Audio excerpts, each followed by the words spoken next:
Hey, what is up guys? JPLand here and welcome back to the JPLand studio. We're going to be talking about all things theme park related, so let's get rolling. So in today's podcast, I wanted to talk about both Universal and Disney. I've been trying to mix up both parks into one video because I feel like I cover both parks enough for me to talk about both of them in one video. So first of all, I'll start off with Universal. I know you guys want all the tea and all the latest news with Universal, so I'll start off with the Universal. So first of all, Universal is currently in a spot where there isn't too much happening. They just opened Super Nintendo World.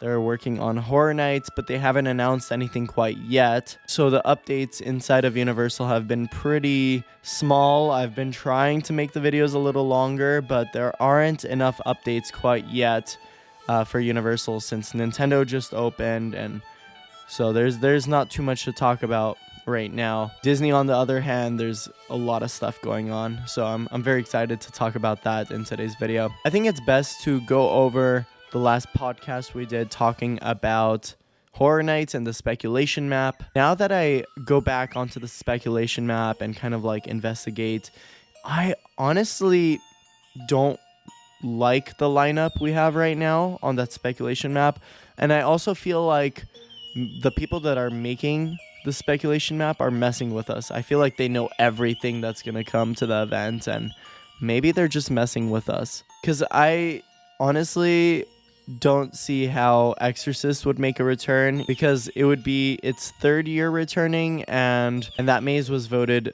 very low in 2021, so I feel like they wouldn't bring back Exorcist. And there's a few other mazes on the speculation map that I feel like they just don't fit in. I feel like each year Horror Nights has a whole theme with the mazes they choose to put into their event, and everything fits in very comfortably. And on the speculation map, I was just going through it, and I didn't have high hopes for anything on that list. So I honestly don't think that most of the mazes on the speculation map are true, which is good. I mean, obviously we'll have to wait and see. Universal hasn't announced anything quite yet. But Disney, on the other hand, has a lot of news for us. San Fransokyo is opening very soon. They announced new photo ops. They announced new dining restaurants. They announced new theming around the Pacific Wharf. And the Pacific Wharf has been sitting there since California Adventure has first opened. So it's definitely time to give it an upgrade, and I'm here for it. I'm okay with that. Preferably, I'd go for another ride, but it doesn't look like we have that coming for a while for California Adventure. They announced the e-ticket attraction for Avengers Campus. There's still no work on that, to our knowledge. This weekend, we have 2 ride openings and also a whole land reopening.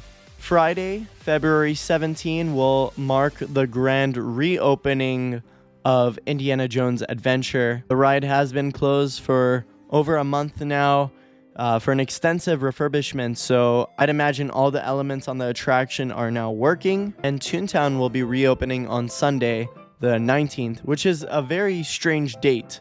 It's kind of weird that they'll be opening a land on a Sunday. And with that land, we'll be receiving Roger Rabbit's Cartoon Spin, which has been closed with the refurbishment of ToonTown. Disney hasn't really announced anything towards that attraction. We don't know if there's going to be anything new. We'll have to just go on Sunday and check it out, which I'll be there. Very excited. And finally, I want to talk about Splash Mountain, because it is now almost the middle of March, and we still have no closing date for Splash Mountain. At this point, it doesn't even feel like Splash Mountain's gonna close anymore.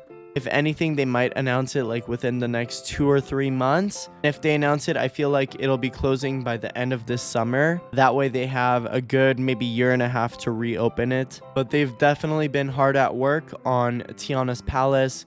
Construction walls are up, scaffolding is up, scrim is up, and I'd imagine they're hard at work inside. Construction doesn't really take Disney too long, so I feel like Tiana's Palace should be open probably within the middle of summer. That's going to wrap up today's podcast here in the JPLand studio. I hope you enjoyed. If you did, be sure to leave a like. I'm JP, and how they say in the movies. That is a wrap. I'll see you guys in the next one.